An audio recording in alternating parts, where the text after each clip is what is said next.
അളയാ തുറക്കാൻ താമസിച്ചപ്പോ ഞാൻ വിചാരിച്ചു നീ സ്ഥലത്തില്ല. ഇല്ലടാ, കഴിക്കാൻ തുടങ്ങുമായിരുന്നു. ഞാൻ ഈ വഴി വന്നപ്പോഴാ നിനക്ക് ആ പൈസ തന്നേക്കാന്ന് വിചാരിച്ചു. ഫൗസിയ, എന്തൊക്കെയാ മോക്ക് ഫുഡ് കൊടുക്കുക? കറക്റ്റ് സമയത്താണല്ലോ ഞാൻ വന്നത്. ഇത് നമ്മുടെ ഫേവറേറ്റാ. ഞാൻ വേറെ എടുക്കാം. വേണ്ട, ജസ്റ്റ് ടേസ്റ്റ് നോക്കാൻ. വേണ്ടല്ലേ, ജസ്റ്റ് ടേസ്റ്റ് നോക്കാം.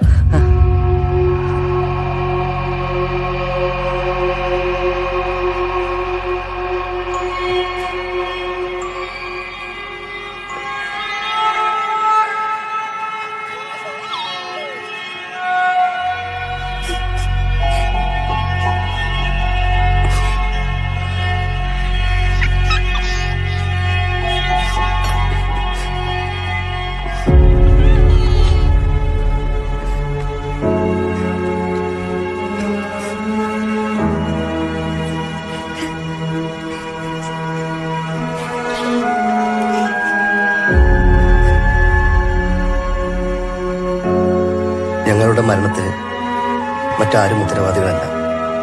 ഒരാളോടും പകയോ വിദ്വേഷമോ ഇല്ല, സ്നേഹം മാത്രം.